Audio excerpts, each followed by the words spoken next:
Hello goodies, welcome back to my another video. তো হ্যাঁ, আজকের ভিডিও হতে চলেছে আমার সেই পরম সুখের বার্থডে সেলিব্রেশনের। আমি এখানে রেডি শেডি হয়ে ক্যামেরার সামনে একটু ঢুং করে সোজা বেরিয়ে পড়লাম যাওয়ার জন্যে। একদম পৌঁছে গেলাম আমাদের গন্তব্যস্থলে। তো কিছুক্ষণ পরে দেখতেই পাবে অ্যাকচুয়ালি আমরা কোথায় এসেছি। যাই হোক, আমরা এখানে অনেকক্ষণ ধরে ওয়েট করছিলাম এই যে হিরোইনের জন্য। দীর্ঘ অপেক্ষার পর ফাইনালি ম্যাডামের আগমন ঘটলো। অ্যাজ ইউজুয়াল বাড়ির কাছের ব্যক্তি সব থেকে লেট করে। তো এরপর আমরা সোজা ঢুকে গেলাম মিও মোড়ের ভেতর আর চুজ করছিলাম কোন কেকটা নেব।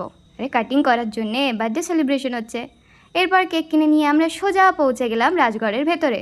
তো হ্যাঁ, আজকে আমরা এসেছি মহিষাদলে, বাট টিকিট কেটে ভেতরে ঢোকার পর হয়ে গেছে আমাদের সঙ্গে বড় স্ক্যাম। কারণ আমরা হলো বোকা ড্যাশ। আমাদের মাথা থেকে একদম বেরিয়ে গেছিলো যে গত কয়েকদিন ধরে বৃষ্টি হচ্ছে। সো সেই বৃষ্টির কারণে প্রায় ভেতরটা জল জমেছিল আর কেক কাটার মতো একটাও সুটেবল জায়গা ছিল না। তো আমরা বাইরেই দাঁড়িয়ে দাঁড়িয়ে 100 ঘন্টা ধরে ভাবছিলাম কি করব।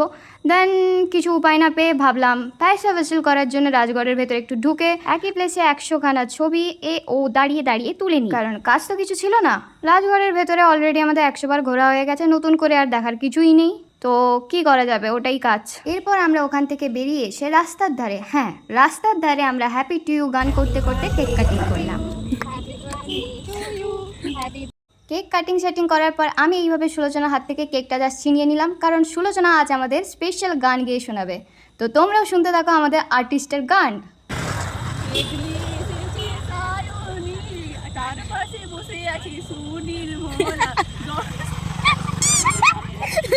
তো আমাদের প্রতিভাশীল আর্টিস্ট কিছুক্ষণ সঙ্গীত প্রদর্শন করার পর সোজা চলে গেলাম আমরা পেট পুজো করতে। আজকের ডেস্টিনেশন হলো বং পিৎজা। এখানকার খাবার দাবার ওভারঅলি মোটামুটি, কারণ নিউ ওপেনিংয়ের সময় প্রত্যেকটা জায়গারই ওভার ভ্যালু পর মানি থাকে, মিনস খাওয়ার কোয়ালিটি এবং কোয়ান্টিটি। দেন যখন জনপ্রিয় হয়ে যায় সব কিছুই কমে যায়। বাট একটা কথা 100% সত্যি যে বং পিৎজার এনভায়রনমেন্ট মিনস এর ভেতরের অ্যাম্বিয়েন্স অসাধারণ। আর যারা aesthetic Paglu means Gen Z generation হয়, তারা খাবারের কোয়ালিটি থেকে বেশি অ্যাস্থেটিকের পেছনে ছোটে। তো আমরাও সেই জেনারেশনের মধ্যেই পড়ি। তো আমরা ভেতরে গেলাম। এরপর প্রবেশ করে সব থেকে কঠিন কাজ হলো মেনু ডিসাইড করা। সেটাই আমরা ডিসকাশন করে ডিসাইড করলাম।